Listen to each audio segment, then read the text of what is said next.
as long as I can just refresh my tea. Yes. All right. Hello. I'm Michael Coffey. And I'm Eric Scott, and today our guest is Austin Hodge of Seven Cups, and let's talk tea. Um, Hey, Austin. How are Hi, you? Hi, I'm and really thanks for good. How are you? I'm well. I've got my old standby, Kimun Hao Ya A. Um, I see you're drinking something. It looks like an oolong. Yeah, no, actually, I'm drinking some Longines. Ah, Longting. Ah, I almost had that yesterday, and then ended up having sencha instead. What do you got going, Eric? I have a raw puer. I can't remember what it is, and the bag is out of reach. Ah, So, so I understand, Austin, that you have recently come back from a trip to China. Well, I was in China in March and April. And how was that? It was great. It was, you know, I'm doing research, so I mean, it was kind of a trip where, it was a lot of fun talking to, you know, Chinese researchers and historians and stuff like that. So I had a really good time. what are you researching for? For a book, I'm working on a book. Yay, T-books. Yeah. Actually, I should say, yay, researched T-books. Yeah. Yeah. So is this Well, going to be that's kind of like an unusual thing, I think, mostly. oh yeah. Yeah, the So is the this going to number focus on history? the number of T-books that have like footnotes and resources and that is fairly low compared to the ones that are just pretty pictures of tea blends. Yeah, yeah. Well, I mean, I don't know if I'm going to have any pictures or not. I'm Yeah, okay with a T-book with no pictures. Like, I, I've got lots of pictures, but I mean, that costs more to publish and all of those other issues, and true. uh, there's lots of those kind of books. They're not so. So, so do you have a particular topic? Yes, yeah. I guess uh, I don't think I need this, right? T-Geek added Hangout Toolbox. No. No. I Okay. just realized that I didn't turn on my lower third, Oh, okay. so I'm doing that. There. See, Oh, now there don't you I go. look professional? Oh, nice, nice. I like that. Well, I think the general premise of my book is that China's really having a renaissance in tea. I think probably now is the best time in history for Chinese tea in terms of quality, in terms of the scale of the production of quality, and I'm looking at uh, uh, the history. I'll go back a little, a little bit to the very briefly to the Tang Dynasty and the Song Dynasty, and a little bit of the things really start in the Ming, but I'll have a larger focus beginning around the 1840s or 50s. I'm pretty invested in debunking Robert Fortune. Okay. So your first paragraph is And not going to say in 2737 BC, uh, Shen Nong Shenong, was sitting next yeah, to the tea plant and yeah, and monkeys threw some leaves yeah. in his bowl. Yeah, no, I'm not going back that far, but I just want to talk a little.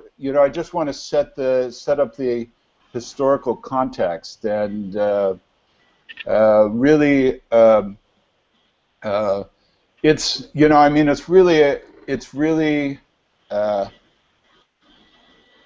an anomaly how little we actually know about you know about about that period in relationship to China, and what was going on there was like pure chaos the whole time. Of course, that didn't help. That didn't help tea production after like the 1880s. And but what I really want to, so like if you look at it as a historical funnel, I'm coming down to concentrate on the tea history from really from the 1990s when there was enough of a break from government production to enable people that were really interested in um, taking things to a higher level, and they had the freedom to do that, and now you know now uh, there's just so many incredible tea being produced in China everywhere you go, and I So think you're primarily going to, although you might go back to kind of Robert Fortune, well, and yeah, move forward. Your focus is really kind of in our lifetimes, mm, tea as a not only in our period, lifetimes but in the last 10 to 15 years. 10 or I mean, 15 that's years. that's really, and I mean, looking at each particular region. I mean, the one thing that can't be left out is India and the British and the development of the commodity market. Just because it's not separate from Chinese history. I mean, it had a big impact on China, and continues to have uh, an impact. So, Well, one, it was Fortune's it was Robert Fortune's plants that he smuggled out that like started tea in Darjeeling and that, that's right. kind of That's that right. region. So yeah, there Well, About it's that. tied not just kind of theoretically, but not genetically. theoretic, not theoretically, but the thing that he took. He was a botanist, and in the middle of the 19th century, science was just people were forgetting about God and starting to think about science in England, and so he was a pop star there. He was a gardener, and kind of a plant hunter, and that's the Charles Darwin era, and all of this stuff is going on in England. So all of that's in the meantime, things are collapsing in China, and Robert Fortune had a lot to do with sabotaging the Chinese tea production in favor. But the interesting thing is that he took plants, but he didn't take any technical skills. He took some Right. farmers over there, and I spent a lot of time talking to people in Darjeeling, and they're discovering that something's broken in their production techniques. Hmm. And so um, in writing this book, I'll also be going to India, and people like Rajiv Lakan that are helping me do research over there, and so there'll be a section on that, certainly. And the areas that I'm looking at in China, I'm not going to look at all the tea growing areas, but the ones that have been um, uh, really the most important in the modern age. And so really focusing on northern Fujian, the Wangshan area in Anhui, the Zhejiang, and My tea says hello. and you know, in the most recent phenomena is Yunnan. You know, the idea, you know, because when I first started going to Yunnan, I mean, tea was, you know, just really very marginal in terms of production or knowledge about it or anything. You know, I and didn't realize since, that Yunnan was that new to the tea game. well, they're not new to the tea game, No, but but they're, But they weren't. They just weren't influential. Is that? well, they weren't influential. They were marginalized forever. You know, they were, you know, they were in their tea wasn't consumed domestically, not even in Yunnan. I mean, except for peasants. Pu'er certainly wasn't a big deal. There was a little bit of black tea, but you know, black tea production only started in Yunnan in 1939. So uh, really, really, in many ways, Yunnan is you know, is a good example of the success of modern Chinese, the modern Chinese tea market. Uh, you know, there's, you know, I mean, there's Bingdao tea that's, you know, when I was there, was selling for between 10 and 15,000 RMB per kilo. So that's never happened in history.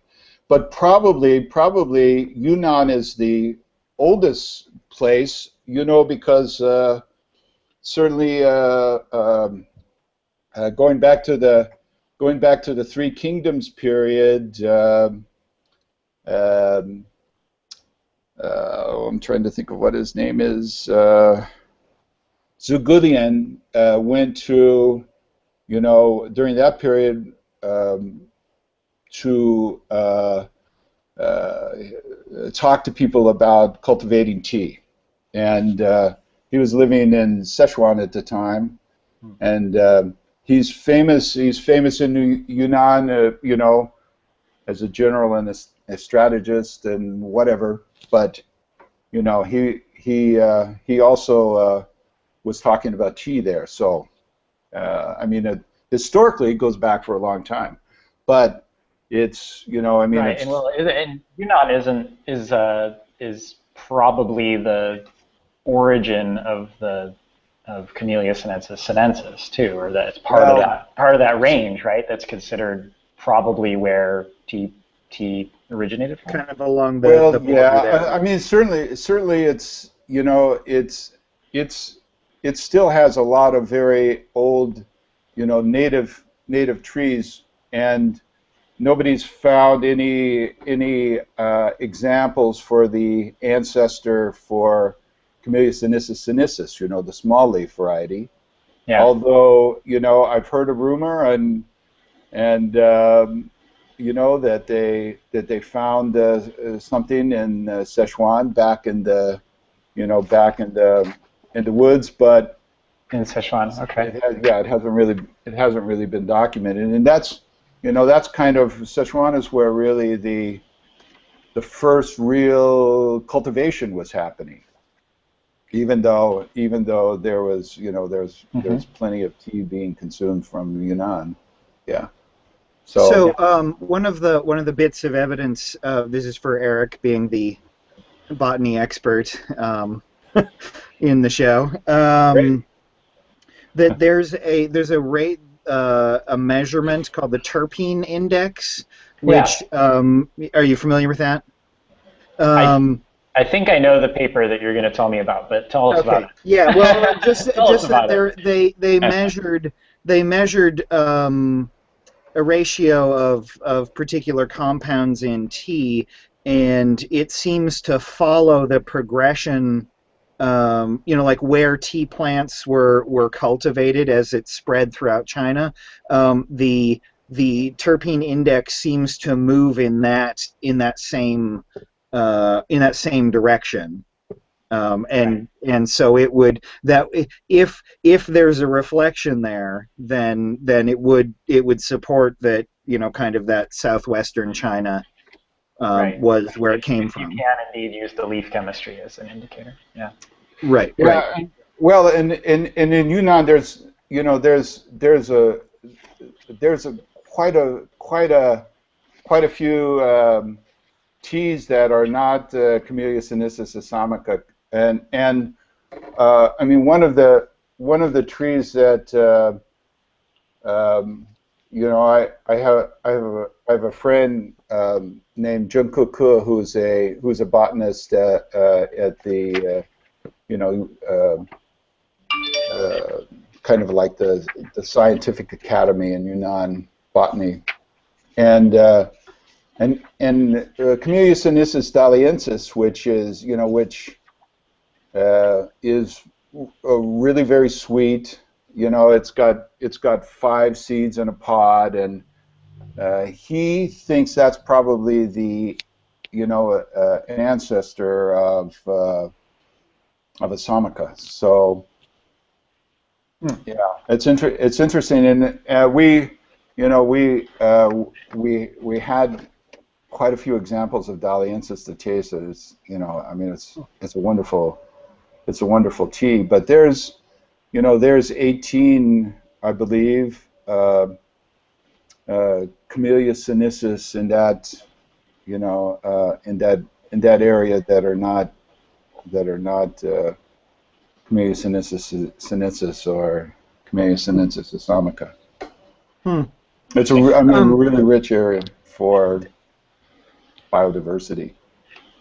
So I think this is a good point to say that after this show, if you happen to be watching it live,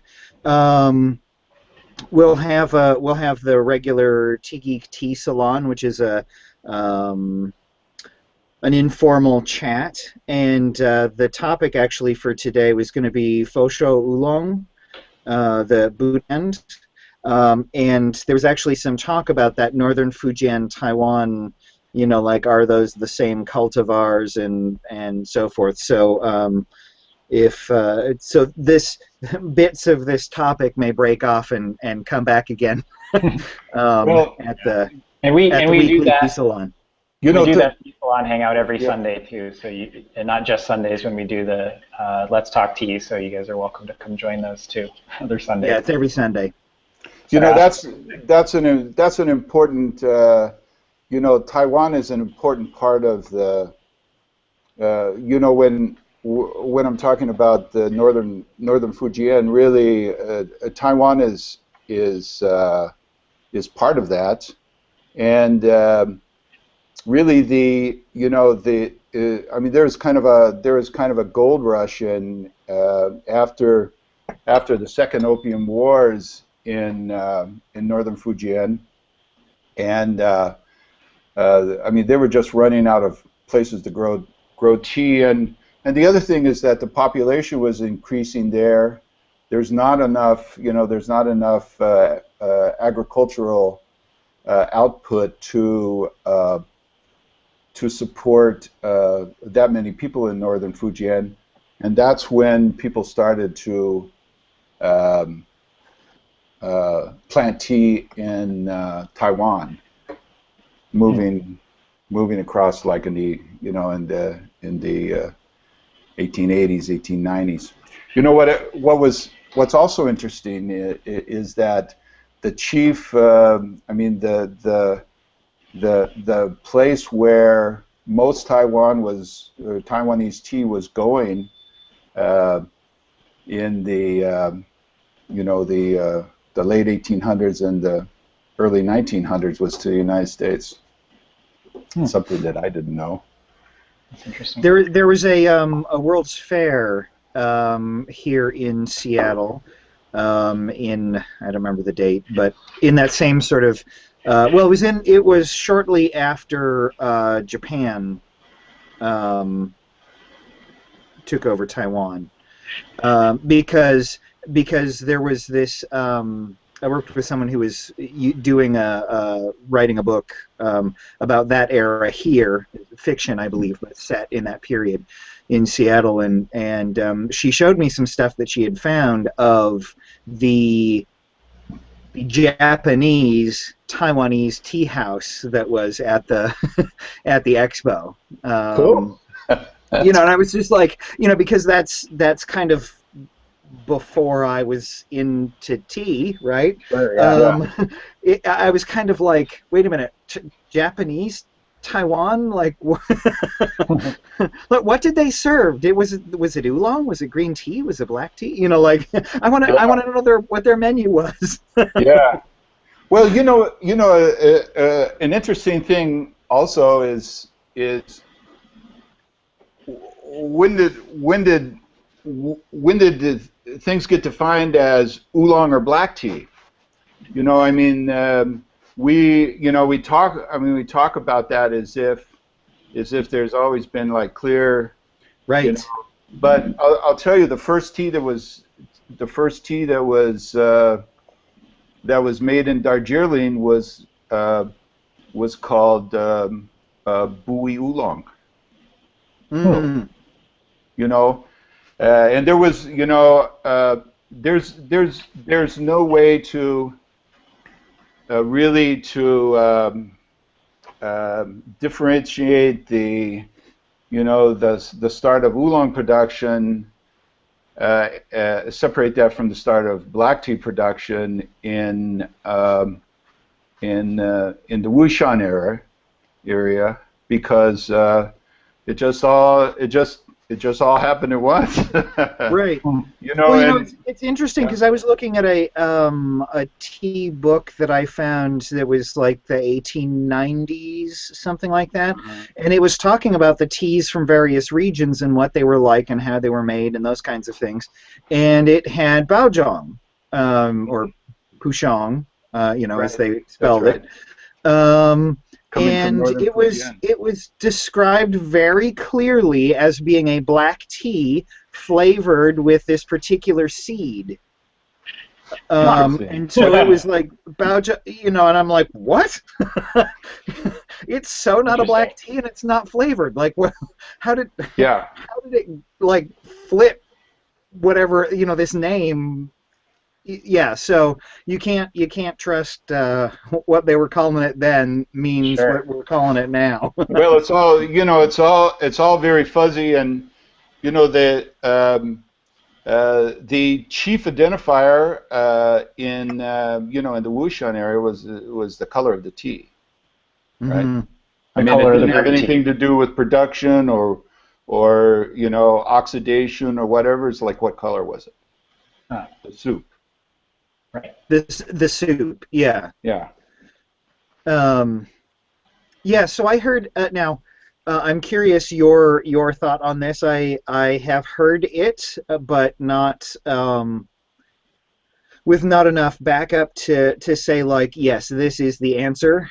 Just like everything in tea. But that we get the oolong. Oh no, not oolong. That the reason we in English call it black tea, whereas in Chinese it's red tea, is Right. that is it the first black tea coming out of the Wu Mountains? The tea traders would call it wu cha, like wu for Wu Yi and cha for tea. Which means tea from Wu Yi, but there's also the U and oolong, which is pronounced the same way to a Westerner at least. But that character means black, and so there was a confusion as to which Wu was being said. So yeah. Well, I'm sorry for the interruption. So was the first black tea an oolong then? Well, it could. There's no way to really definitively say that, right? Because we're describing it by. I mean, we're defining it by the production and how much oxidation is in it, right? But wulong really means black snake, as opposed to a dragon, right? The long with the wulong is like black snake, and you look at those. The finished leaf, and it looks like a black snake, You know? Yeah, with twisted style oolong. Yeah, Right. that's right. Yeah. So Yeah, which is what would have been made, or at least Right. that's sort of the traditional, That's what in the Wii Wu was area. making. yeah, and Yeah. here's an interesting thing that kind of put me onto the whole production problem in India, is that there is a the early chests of tea coming out of China, weighed something like 18 kilos, and one year they decided, hey, we can get more out of the into the chest if we break up the leaves, if we cut them up, if we you Mhm. know and then then the weight size went up to 28, 30 kilos, and they had people packing in, jumping up and down on the tee to get it into the chest. And but what's interesting about that uh, is that in Chinese tea production, there's an effort not to break the leaf throughout the whole process, and to keep the leaf intact until the end. And so when the Chinese started chopping up the tea, it's post-production. So in India, during the rolling process, they're breaking tea up, which causes bitterness.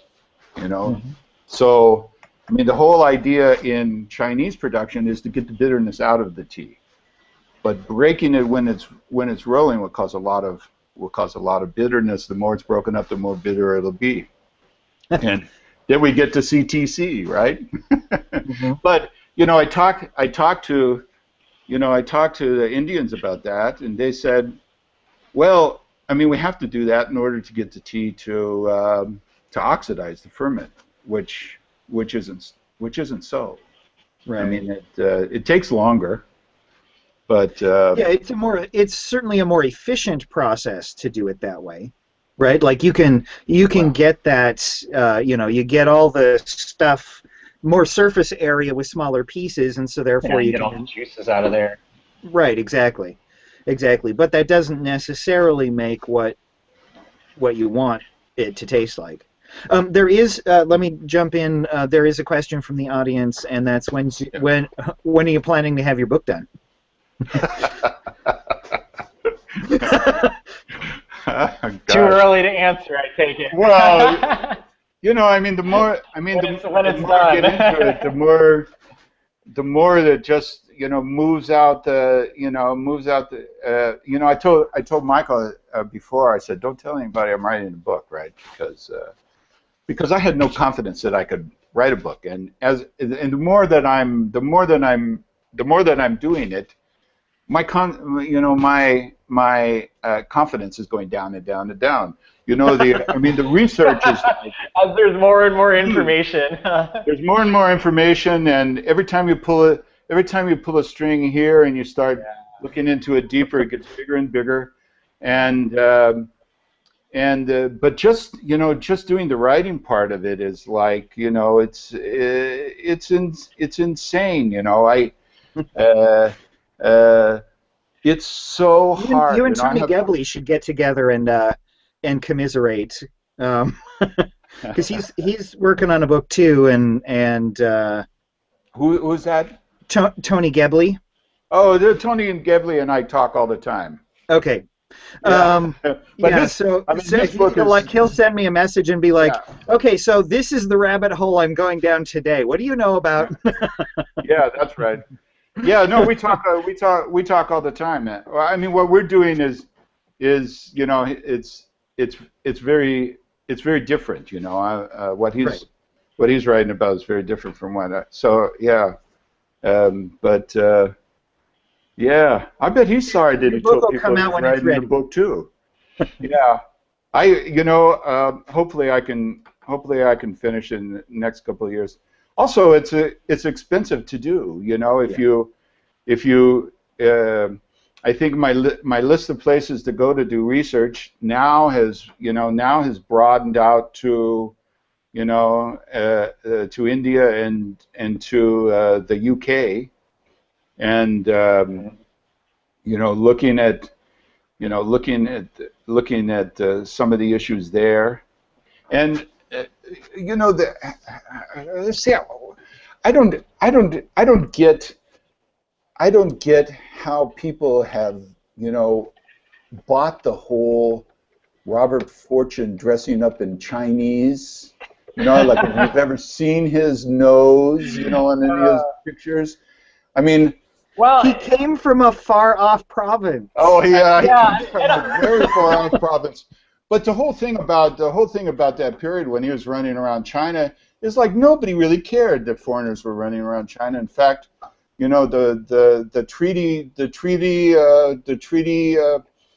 the first Opium War Treaty said, hey, foreigners can come, missionaries can come, we don't care, right? So why didn't he just dress up as a missionary? It doesn't make any sense. But I mean the thing. He's a good storyteller. He's a good storyteller, which his first, he made his bones, when moving up socially in England in the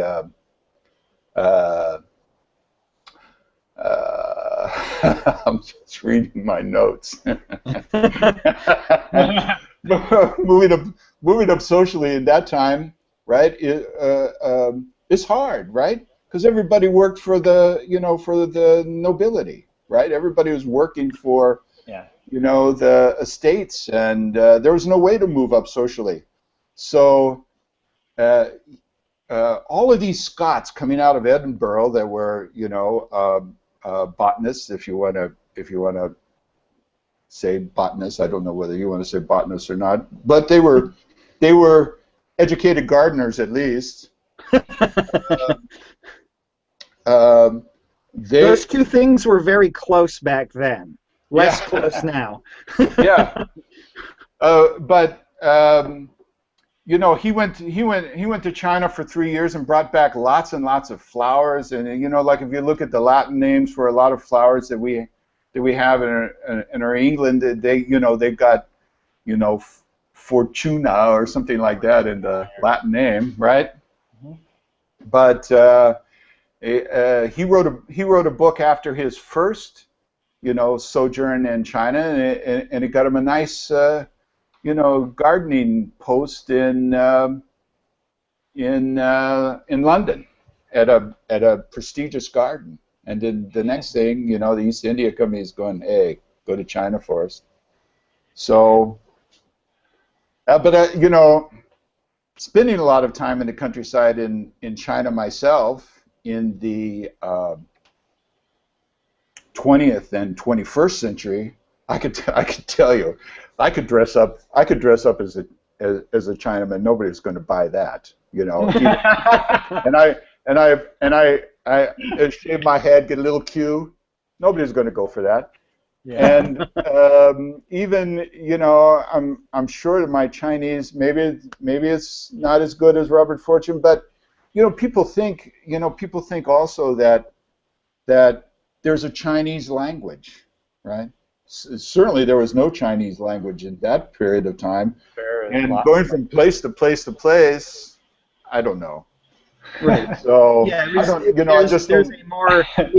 it's easier to learn one language and go to China now post communist revolution. That's right. Than before, when you could go from town to town and get a different dialect. Yeah. Well, anyway. We should probably leave the audience with the image of Austin dressed up in traditional Chinese garb, because it's about time to wrap up the show. Are we done with the show already? Yeah, it was a quick one. Well, we try to keep it. So we're done with the broadcast part, the Let's Talk Tea. Right.